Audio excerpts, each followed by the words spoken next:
इत्काफ जो मुसलमान जो है रोज़ा रखते हैं तो आखिरी 10 दिन अपने आप को आइसोलेशन में ले जाते हैं ताकि वहाँ पे वो इबादत कर सकें।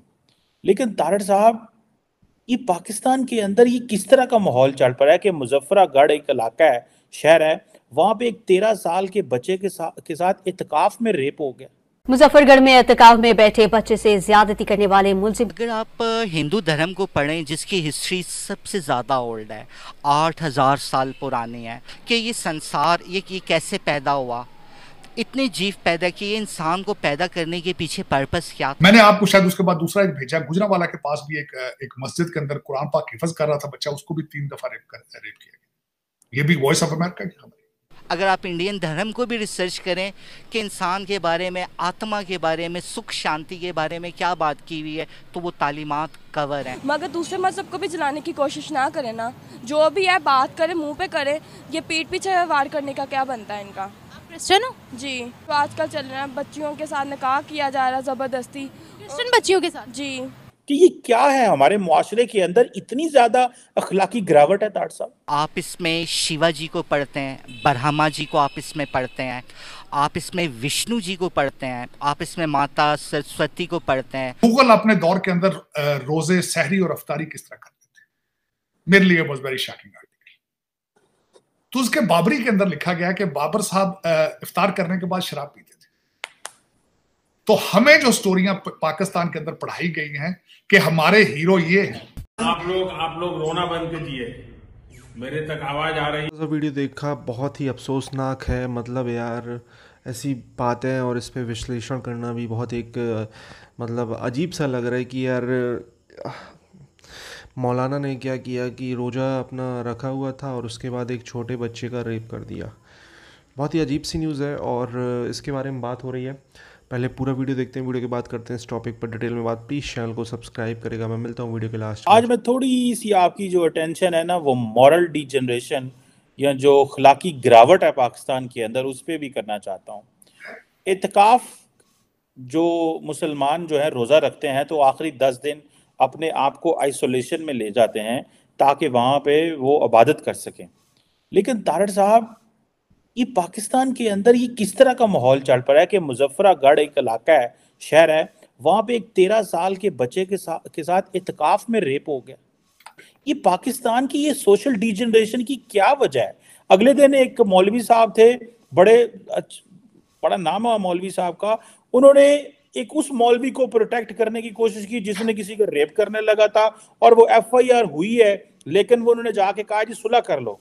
और पाकिस्तान में ये बड़ी बहस बन गई है ताड़ साहब। ये हमारा टॉपिक तो नहीं अमूमन होता, लेकिन जो सोशल डिजनरेशन के हवाले से इस पे थोड़ा कमेंट कीजिएगा कि ये क्या है, हमारे मुआशरे के अंदर इतनी ज्यादा अखलाकी गिरावट है ताड़ साहब। चीमा साहब, ह्यूमन इंस्टिंक्ट। अच्छा, उसमें चीमा साहब आपने बिल्कुल सही। आज सुबह मुझे एक आर्टिकल, मैं उसका भी रेफरेंस साथ देना चाहूंगा। एक तो बच्चे के साथ मुजफ्फरगढ़ में ज्यादती है, मैंने आपको शायद उसके बाद दूसरा एक भेजा, गुजरांवाला के पास भी एक मस्जिद के अंदर कुरान पाक हिफज कर रहा था बच्चा, उसको भी 3 दफा रेप किया गया। ये भी वॉइस ऑफ अमेरिका की खबर।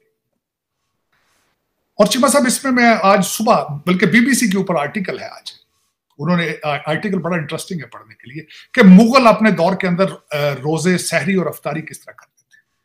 मेरे लिए वाज वेरी शॉकिंग आर्टिकल। तो उसके बाबरी के अंदर लिखा गया कि बाबर साहब इफ्तार करने के बाद शराब पीते थे और अफीम खाते थे। हुमायूं भी इस तरह करते थे और जो उनके सारे प्रेडेसेसर। तो हमें जो स्टोरियां पाकिस्तान के अंदर पढ़ाई गई हैं कि हमारे हीरो ये हैं सारे, जिनके हरम के अंदर 100 से लेकर 300 औरतें होती थी इनके हरम के अंदर फॉर सेक्सुअल नीड्स।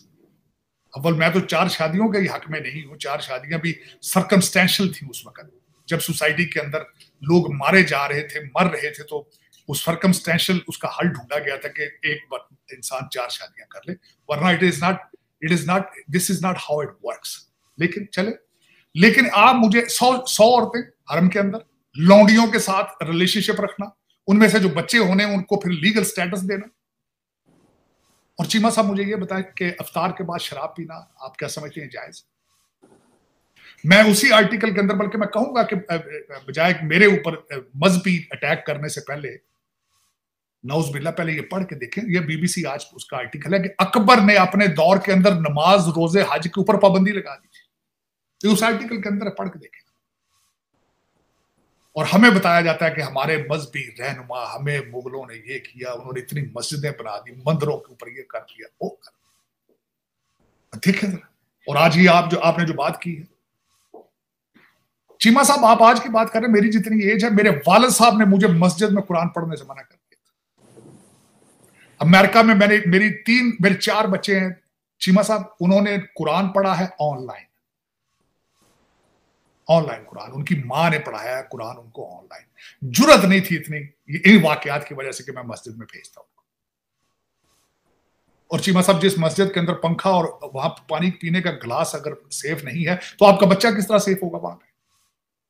और सबसे बड़ी वजह ये बताता हूं कि Islam is a foreign religion here. इस पूरे खित्ते में किसी ने उसको समझने की कोशिश नहीं की। इस्लाम की फिलॉसफी को समझने की बजाय रिचुअल में फंसे हैं आप। आज भी आप रिचुअल में फंसे हैं। रोजा भी रिचुअल की वजह, फैशन के तौर पर आप रख रहे हैं रोजा, फैशन के तौर पे रोजा, फैशन के तौर पे नमाज, बखाड़े दिया नमाजा, वो हमारे कहते हैं बखाड़े दिया नमाजा कुवेलियां टकरा, बखाड़े एक दूसरे को दिखा दिखा के नमाज पढ़ते हैं। अफसोस के साथ, दुख के साथ कहूंगा चीमा साहब, दिल तो नहीं करता था कहने के, वालिद साहब 40 साल उन्होंने ला की प्रैक्टिस की। उन्होंने कहा बेटा, जिस बंदे की ज्यादा दाढ़ी और हज देखो, जरा कोशिश करना कि उसके साथ एहतियात से डील करना। मैंने पूछा वालिद साहब से क्यों? उन्होंने कहा मैं रोजाना इनको अदालतों में झूठे कुरान उठाते देखता हूं। ये आपने मुझे बात बताई थी पहले वालिद साहब, चीमा साहब बहुत अरसा पहले मुझे बता गए थे। 40 साल उन्होंने प्रैक्टिस की लाके। इस्लाम को ब्लेम नहीं मैं कर सकता इस रीजन का, जिनको पता ही नहीं इस्लाम क्या चीज है, जिन्होंने जाके दाता दरबार दे भंग पीनी ते उत्थे जाके घुंघरू बन के जनानियां नचनियां ने इस्लाम, चीमा साहब इस्लाम। और फिर इसको चेंजेस की गई, इसके अंदर हर चीज आपने चेंज कर ली, हर चीज। चीमा साहब मुझे अक्सर कल किसी ने पूछा, उन्होंने कहा ताड़ साहब रोजा, मैं क्या मैं रोजा सारा साल रखना, 1 महीने नहीं रखना। कहता वो किवें? मैं क्या सारा साल मैं किधर ना किसी का दिल तोड़ता हूं, ना किसी से झूठ बोलता हूं, ना फ्रॉड लगाता हूं। मेरा रोजा ये और मेरे जितने दोस्त हैं पाकिस्तान में बिजनेस में, सारे कहते हैं कि हमने 11 महीने के पैसे 1 महीने में कमाए। और 27वें रोजे सब ने भारत, पाकिस्तान, बांग्लादेश, यहाँ पर चल रहा है रमज़ान का महीना। हालांकि पूरी दुनिया में चल रहा है जहाँ जहाँ मुसलमान रहते हैं, बट यहाँ पर रमज़ान को कुछ लोग अब रमज़ान बोलने लगे हैं, क्योंकि अरब रमज़ान बोलते हैं। और थोड़ा सा यार, क्योंकि वहाँ पे जा नहीं होता है, तो वो मतलब उनकी लैंग्वेज में जो शब्दकोश होते हैं उसमें जा नहीं होता है, तो रमज़ान यहाँ पे बहुत लंबे समय से रमज़ान ही बोला जा रहा था। तो ऑब्वियसली आप जैसे दीपावली, दिवाली, दोनों 2 चीज़ होती हैं, बट दीपावली है, अब वो दिवाली बन गया धीरे धीरे करके, तो लोग एक्सेप्ट करते हैं। बट यहाँ के कुछ लोग अभी भी रमज़ान बोलते हैं, कुछ रमज़ान बोलते हैं। हालांकि ये मैंने ऐसे ही बता दिया। तो आप समझें कि अभी देखिए अजान की आवाज़ आ रही है, इतने टाइम मतलब अजान की आवाज़ आ रही है, और मैं इस टॉपिक पर वीडियो बना रहा हूँ। तो यार ये बड़ा अफसोसनाक है, और ठीक है, अब क्या बोल सकते हैं यार, अब इसको लेके मैं क्या बोलूँ। बड़ा ही मतलब यार सीरियस केस है ये, और जिस तरीके से ताहिर साहब और कमर चीमा इस बात को डिस्कस कर रहे हैं, अच्छी बात है। अब होता क्या है इन चीज़ों में, देखो यार, ऐसा नहीं है कि ख़राब मुसलमान अच्छे मुसलमान होते नहीं, अच्छे मुसलमान होते हैं, बट ये वाला मुसलमान पूरे अच्छे मुसलमान की भी इमेज ख़राब कर देता है। ठीक है, ऐसा होता है, तो वही हो रहा है। अब जैसे कि आजकल आप देखते हो कि एक रील मैंने देखी थी, कश्मीरी मुस्लिम इन मूवीज़, कश्मीरी मुस्लिम इन रियल्स। मतलब वो बंदा कश्मीर का ही था, वो रील बनाना चाह रहा था, उसका इंटेंशन ये था कि कश्मीरी रियल में ये है। बट यार होता क्या है कि जो एक गंदी मछली सारे तालाब को गंदा कर देती है, सीन वैसा ही होता है। ठीक है, अगर एक आतंकवादी है, 100 पत्थरबाज हैं, तो वो सारे तालाब को गंदा कर देते हैं, फिर क्या पूरी इमेज वही जाती है। हालांकि अब आपको क्या कहना है इस टॉपिक के बारे में, कमेंट अपनी राय दें। बहुत ही निंदनीय घटना है, मतलब यार मैं तो डिस्कस करते भी कि एक लड़के का, छोटे बच्चे का रेप होता है। क्या कहना, कमेंट